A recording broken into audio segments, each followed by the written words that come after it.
ఆంధ్ర రాష్ట్రంలో ప్రజాప్రతినిధుల యొక్క సంస్కారం, వాళ్ళ యొక్క బిహేవియర్ ఏ విధంగా ఉందో నిన్నటి అసెంబ్లీలో జరిగినటువంటి సంఘటనలు సుస్పష్టం చేశాయి. మరీ ముఖ్యంగా చెప్పాలి అంటే నటరత్న నందమూరి తారక రామారావు గారి సుపుత్రుడు బాలకృష్ణ గారు ఎక్స్ సీఎం పైన చేసినటువంటి కామెంట్స్ చాలా దిగ్భ్రాంతికి గురి చేశాయి. అంతేకాకుండా తన చేతకానితనాన్ని కప్పిపుచ్చుకోవడానికి తన వియ్యంకుడే ముఖ్యమంత్రి కాబట్టి అతి ప్రాలాపన ఎక్కువగా ఉన్నట్టుగా మనకి కనిపిస్తూ ఉన్నది. అందుకు మరో ముఖ్య కారణం ఉన్నది. అదేంటంటే సభలో ఈ విషయాన్ని ప్రస్తావించినటువంటి వ్యక్తి చాలా అప్పుడు జరిగినటువంటి సంఘటనలు టీడీపీ సభ్యులకు మరీ ముఖ్యంగా బాలకృష్ణకు ఉద్రేకం కలిగించేటట్టుగా కైకలూరు ఎమ్మెల్యే శ్రీనివాసరావు ఆ విషయాన్ని ప్రస్తావించడం జరిగింది. అయితే ఈ శ్రీనివాసరావు అన్న ఆయన ఎటువంటి వాడంటే భౌతికంగా బీజేపీ, మానసికంగా టీడీపీ, మరి యాక్షన్ రూపంలో అతను ఏ విధంగా ఏ పార్టీలో ఉంటాడో తెలియదు. వీళ్ళంతా వెంకయ్య తొత్తులుగా వెలిగారు. ఇప్పటికీ కూడా బీజేపీ పార్టీని భ్రష్టు పట్టిస్తున్నటువంటి వ్యక్తులలో ప్రథములు.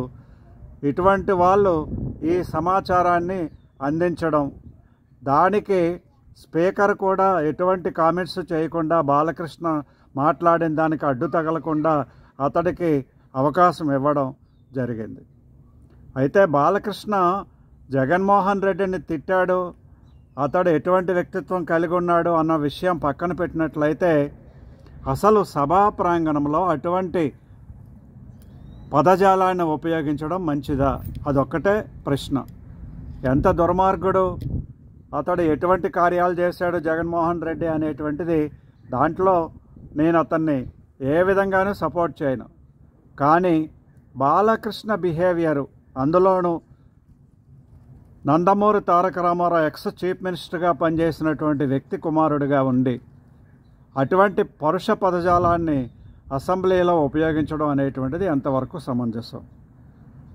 ప్రజలు ఎమ్మెల్యేలు ఎన్నుకోబోయే ముందు తప్పనిసరిగా ఆలోచన చేస్తారనే ఈ యొక్క వీడియో నేను చేస్తున్నాను. హిందూపూర్ ప్రజలను ముఖ్యంగా నిలదీయాల్సినటువంటి, ప్రశ్నించాల్సినటువంటి సమయం ఆసన్నమైంది. ఎక్కడా ఉండేటువంటి వ్యక్తిని తీసుకొని వచ్చి హిందూపూర్లో గెలిపించడం ఏంటి? అందులోని ఇటువంటి వ్యక్తిని కంటిన్యూస్గా హిందూపూర్ ప్రజలు గెలిపించడం ఏంటి అనేటువంటిది ఆ ప్రజలు ఓటు వేసే ముందు మరొకసారి నెక్స్ట్ ఎలక్షన్స్లో అయినా సరే ఆలోచిస్తారనేటువంటి విషయాన్ని మీ ముందు ప్రస్తావిస్తున్నాను. ఈ విధమైనటువంటి ఆరోపణ చేయడం తెలుగుదేశం పార్టీలో ఉండేటువంటి పెద్దలు ఎవరూ కూడా దాన్ని ఖండించకపోవడం ఇప్పటికేను, వైకాపాలో ఉండేటువంటి వాళ్ళు దీన్ని అతిగా ఖండించడం, ప్రతి ఒక్కరూ ముందుకొచ్చి ఈ విషయాన్ని ప్రస్తావించి అతనికి క్రాకు పిచ్చి అని చెప్పడం అది కూడా తప్పే. అయితే ఒక విషయాన్ని ఈ సందర్భంగా నేను గుర్తు చేస్తున్నాను. ఇతడు తుపాకీ కాల్పులు జరిపినప్పుడు రాజశేఖర్ రెడ్డి చీఫ్ మినిస్టర్గా ఉన్నప్పుడు ఇతన్ని ఆ ప్రమాదం నుండి తప్పించి హాస్పిటల్లో ఇతడు లూసిడ్ ఇంటర్వల్స్లో ఉన్నాడు అని సర్టిఫికేట్ ఇప్పించింది, ఆ సలహా ఇచ్చింది రాజశేఖర్ రెడ్డి ద్వారానే ఇతను బయటకు వచ్చాడని ఆ రోజుల్లో మీడియా చెప్పుకుంది. ఆ విషయం మాత్రం నాకు తెలిసినంత వరకు వాస్తవమే. అయితే అన్నిటికంటే ముఖ్యంగా మనం ఇక్కడ చర్చించాల్సింది ఏంటంటే బాలకృష్ణ బిహేవియర్, అతడి యాటిట్యూడ్ కానీ, నిలబడిన విధానం కానీ, మాట్లాడుతున్నటువంటి పద్ధతి కానీ, ఉపయోగించేటువంటి పదజాలాలు కానీ ఏ విధంగానూ కూడా అతన్ని ఎవరు కూడా సపోర్ట్ చేయడానికి వీల్లేదు. అదీ కాకుండా తోటి నటుణ్ణి పట్టుకొని చిరంజీవి ఆనాడు ఆ కార్యక్రమానికి హాజరైతే ఎవడు, వాడు, వీడు అన్న పదజాలాలను ఉపయోగించడం, ఎవడో వాడు అన్నట్టుగా మాట్లాడడం, తెలియనట్టుగా మాట్లాడడం, తోటి నటుడు అతనికంటే చాలా పెద్ద నటుడు అయినప్పటికీ కూడా ఆ విధమైనటువంటి పరుష పదజాలాన్ని వాడడం కూడా గర్హించదగినటువంటిది. ఒక విషయాన్ని కనుక గుర్తు చేసుకున్నట్లయితే నటుడుగా బాలకృష్ణ స్థానం ఎక్కడుంది? మొన్నటి వరకు బోయపాటి శ్రీను సినిమాలు తీయకముందు బాలకృష్ణ సినిమాలు అన్నీ కూడా అతడి స్థానం చాలా తక్కువగా ఉండేది. యువ నటులు చాలా వరకు కూడా ఈ సీనియర్ నటులను ముందుకు తోసుకుంటూ వెళ్ళిపోయారు. అతనికి స్థానమే లేదు. పోనీ మెయిన్ అగ్రనటులుగా ఉన్నప్పుడు కూడా అతని స్థానం ఎక్కడుండేది? 1 నుంచి 10వ స్థానం వరకు సినిమా రంగంలో చిరంజీవి అని చెప్పేవాళ్ళు. 1 అతనే, 2 అతనే, 3 అతనే, 10 అతనే అని. 11, 12, 13 తర్వాత నాగార్జున, వెంకటేష్, బాలకృష్ణలు ఉన్నారు అక్కడ. కాబట్టి అతడు పెద్ద నటుడా, ఆ విధమైనటువంటి గర్వాన్ని ప్రదర్శిస్తున్నాడు, యాటిట్యూడ్తో మాట్లాడుతున్నాడు అనడానికి లేదు. మరి అటువంటిప్పుడు ఎందుకు ఆ జాడ్యం? నాకు అర్థం కాదు. ఇలాంటి వ్యక్తినే మరొక వ్యక్తిని చెప్పదలుచుకున్నాను ఈ సందర్భంగా. రాహుల్ గాంధీ వాళ్ళ తాతల నుంచి కూడా ప్రధానమంత్రులుగా ఉన్నాడని అతడి యాటిట్యూడ్ కానీ, అతడి బిహేవియర్ కానీ, అతని పదజాలం కానీ ఈ విధంగానే ఉంటుంది. ఇటువంటి పదజాలాన్ని, ఇటువంటి యాటిట్యూడ్ని తప్పనిసరిగా విడనాడాలి ఎన్టీఆర్. అందుకే ఎన్టీఆర్ అందరికీ కూడా మెచ్చుకోదగ్గ వ్యక్తిగా నిలబడతాడు. ఎందుకంటే చిన్న అట్టడుగు వాళ్ళని కూడా చాలా గౌరవించి మాట్లాడేటువంటి వ్యక్తి అతను. హీరోయిన్స్ ఇప్పటికీ కూడా ఇంటర్వ్యూలు చేస్తున్నప్పుడు మర్యాద అంటే రామారావు గారు దగ్గర నుంచి నేర్చుకోవాలి అని అందరూ చెబుతూ ఉంటారు.